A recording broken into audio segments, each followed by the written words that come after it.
औज़ुबिल्लाहि मिनश्शैतानिर्रजीम बिस्मिल्लाहिर्रहमानिर्रहीम। अस्सलाम वालेकुम डियर स्टूडेंट। आज की हमारी जो वीडियो का टॉपिक है वो है बेटा एमएस पेंट्स के बारे में। तो लेट्स स्टार्ट, शुरू करते हैं। आज हम सीखेंगे एमएस पेंट के अंदर टूल्स और जो है वो ब्रशेस को यूज़ करना। तो लेट्स स्टार्ट, शुरू करते हैं। सबसे पहले आप इसके ऊपर अपना माउस लेकर जाएं, माउस पॉइंटर, तो आपको नज़र आएगा कि यहाँ पर आपको जो है वो पेंसिल मिलेगी। यहाँ पर देखें लिखा होगा उसके ऊपर draw a free from line with the selected line width. यानी कि अगर आप इसको लेकर अपनी मर्ज़ी से जो है वो जहाँ मर्ज़ी यानी कि पेंसिल को घुमा फिरा के जो है वो लिख सकते हैं। जो काम करना चाहते हैं आप कर सकते हैं पेंसिल के ज़रिए। फ्री फ्रॉम है ये। नेक्स्ट हमारे पास आ जाती है फिल विद कलर, यानी कि इसके ज़रिए click an area on the canvas to fill it with the foreground colour. आप चाहते हैं कि मैं अपनी कैनवस के ऊपर जो है वो कलर फिल करना चाहता हूं, तो आपने करना क्या है, आपने ये करना है कि कोई भी जो है वो शेप पहले बना लें। आप ये कैनवस समझ लें आप, ठीक है। इसके अंदर आपने अपनी मर्ज़ी का जो है वो कलर फिल करना है। आप यहाँ से करेंगे तो नहीं होगा। जैसे ही आप जो है वो इसके ऊपर जाएंगे फिल कलर के ऊपर, इसके ऊपर आपने लेफ़्ट क्लिक करना है। लेफ़्ट क्लिक करने के बाद यहाँ से कोई भी आपने कलर ले लेना है जो आपको जो है वो अच्छा लगता है। इसके ऊपर आपने लेफ़्ट क्लिक करने के बाद इसके ऊपर ऐसे जो है वो लेफ़्ट क्लिक कर देना है। इस तरह किसी भी शेप्स के अंदर जो है वो कलर फिल हो जाता है। नेक्स्ट हम चलते हैं, ये क्या चीज़ है, text. Insert text into the picture. आप चाहते हैं कि जो आपने ड्राइंग बनाई है, जो आपने जो है वो पिक बनाई है, कोई शेप बहुत अच्छी बनाई है, कॉर्नर के अंदर आप अपना नाम जो है वो उसको लिखना चाहते हैं, आप अपने अदारे का, अकेडमी का नाम लिखना चाहते हैं या शेप के अंदर लिखना चाहते हैं, तो आप इसके ऊपर आपने क्लिक करना है। जैसे ही आपने क्लिक करना है, क्लिक करने के बाद आपने वो जगह जो है वो सिलेक्ट कर लेनी जहाँ पर आपने जो है वो अपना नाम वगैरह लिखना है। जैसे ही जो है वो आप उस फ़ॉन्ट को जानी के जो है सिलेक्ट करेंगे तो आपके सामने यहाँ पर आ जाएगा OPQ। OPQ ये चीज़ होती है कि ये देखें नीचे से कलर नज़र आ रहा है। आप चाहते हैं कि कलर नज़र ना आए तो आपने इसके ऊपर क्लिक करना है। ये कलर नज़र नहीं आएगा, ठीक है। आप लिखें, लेकिन येलो लिख रहा है, आपने कलर क्या लेना है, ब्लैक लेना है, ठीक है। आप चाहते हैं कि यहाँ पर जो है वो नीचे येलो कलर ही हो, इसके ऊपर जो है वो ट्रांसपेरेंट के ऊपर आपने क्लिक करना है और ये देखें येलो के ऊपर जो है वो ब्लैक लिखेगा। यहाँ पर आपको नज़र आ जाएगी जो है वो इसकी जो है वो फ़ॉन्ट साइज़, ये आपको पता ही है। आपने इसको जो है वो बोल्ड करना है। आप बोल्ड राइटिंग देखें, बोल्ड लिखना शुरू हो गया, बाद या टेढ़ा करना है, इटालिक करना है, यहाँ पर टेढ़े जो है वो हरूफ लिखना शुरू हो गए। अंडरलाइन करना है, आपने अंडरलाइन शुरू कर देगा। सेंटर से आपने अपने टेक्स्ट के अंदर से लाइन गुजारनी है। यहाँ पर ये देखें सेंटर से लाइन जो है वो लिखना शुरू हो जाएगा।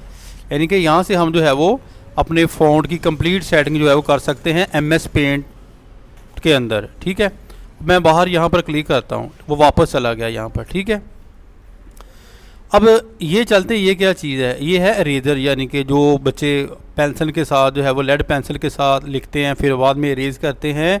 इसके ज़रिए आप अपनी शेप्स को, जो आपने ड्राइंग की हुई है, अगर आपसे जो है वो कोई मिस्टेक हो जाती है तो आप यहाँ से उसको रिमूव भी कर सकते हैं।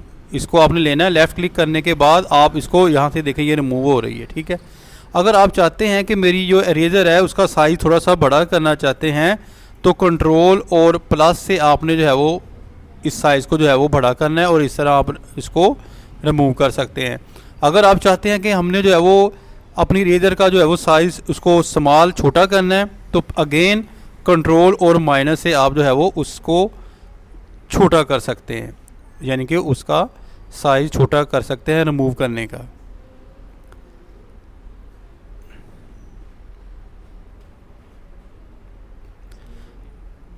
नेक्स्ट हमारे पास आ जाता है कि ये अपना कलर पिकर। कलर पिकर नाम से जो है वो हमें वाज़ेह होता है कि कलर को पिक करने वाला जो है वो। इसके लिए यहाँ पर आप एक शेप बना लें, ठीक है, और यहाँ पर भी जो है वो आप एक शेप बना लें, कोई शेप बना लें।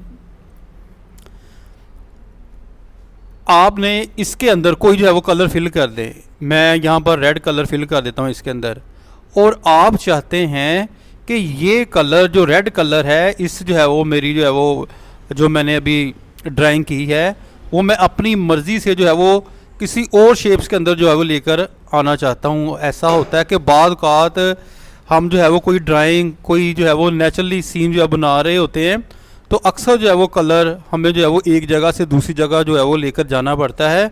उसके लिए जो है वो ये यूज़ होता है पिक कलर। इसके ऊपर आपने क्लिक करना है, इसके ऊपर आपने क्लिक करना है, और यहाँ पर देखें ये वही कलर आ गया जो हमने यहाँ से पिक किया था, दूसरी शेप के अंदर भी वही कलर चला जाएगा। नेक्स्ट हमारे पास आ जाता है कि मैग्नीफायर। ये मैग्नीफायर क्या चीज़ होती है? Change the magnification for a part of the picture.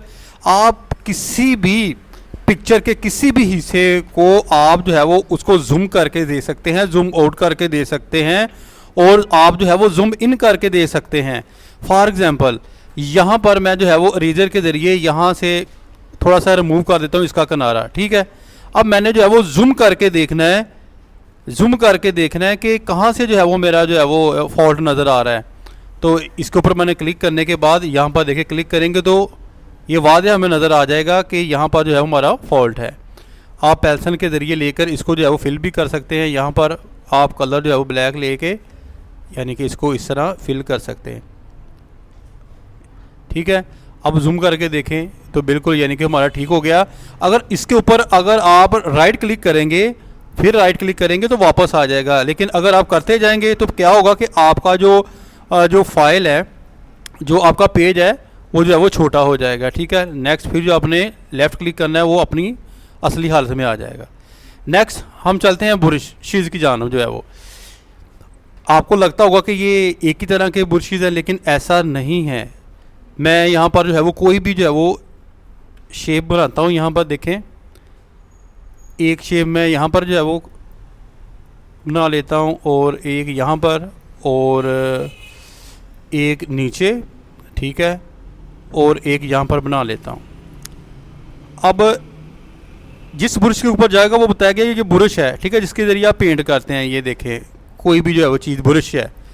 Next हम चलेंगे, ये बताएगा कि मैं जो है वो क्या हूँ कैलीग्राफी, यानी कि इसके ज़रिए जो है वो आप लिख सकते हैं। कैलीग्राफ जो बंदे करते हैं ना, काम लिखते हैं, इसके ज़रिए आप कैलीग्राफ जो है वो कर सकते हैं। यहाँ पर आप जो है वो कैलीग्राफ ब्रश ले लें, ये देखिए कैलीग्राफ कट वाला, ठीक है। नेक्स्ट यहाँ पर चला जाएगा कैलीग्राफी ब्रश नंबर 2। ये एक है, ये 2, यानी कि उनके नंबर होते हैं ना, जो कट मार्कर होती है उनके नंबर होते हैं, ये उनके नंबर है, ये 1 है और ये 2 है। नेक्स्ट हम चले जाएंगे एयर ब्रश। बाद औक़ात जो है वो हम अपने जो है वो ट्री बनाने के लिए या कोई नेचुरली सीन बनाने के लिए एयर ब्रश का जो यूज़ करते हैं, ठीक है। तो आप कोई भी जो है वो कलर यहाँ से लेने के बाद आप जो है वो उसकी जो है वो थ्रो फेंक सकते हैं, और इस थ्रो को आप जो है वो बड़ा भी कर सकते हैं, यानी कि कंट्रोल प्लस से जो है वो ये थ्रो बड़ी हो जाएगी। ये देखें, ठीक है, इस तरह यानी कि ये थ्रो बड़ी हो जाएगी, और कंट्रोल माइनस से ये थ्रो जो है वो छोटी हो जाएगी। नेक्स्ट ऑयल ब्रश, यानी कि आप पेंट वगैरह करते हैं ऑयल ब्रश के लिए, ठीक है, ये उसके लिए यूज़ होती है। आपने लेफ़्ट क्लिक करने के बाद इसको इस्तेमाल कर सकते हैं। नेक्स्ट आप चले जाएं मार्कर है। नेक्स्ट ये चले जाएं नेचुरल पेंसिल है, जो आप पेंसिल यूज़ करते हैं, ठीक है। जो कलर लेना है आप जो है वो ले सकते हैं यहाँ पर, ठीक है, उसको आप यूज़ कर सकते हैं।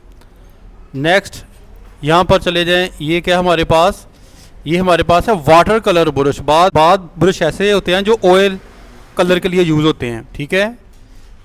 ये तो थी बेटा जो है वो आज की वीडियो। आज की वीडियो के अंदर मैंने आपको कंप्लीट MS पेंट में टूल और जो है वो ब्रशेज़ के बारे में जो है वो बताया। उम्मीद करता हूँ कि आपको समझ आ गई होगी। इंशाल्लाह ताला नेक्स्ट वीडियो में ये आपको कंप्लीट करवा दी जाएगी। अपनी दुआ में याद रखिएगा। फ़ीमानिल्लाह, अस्सलाम वालेकुम।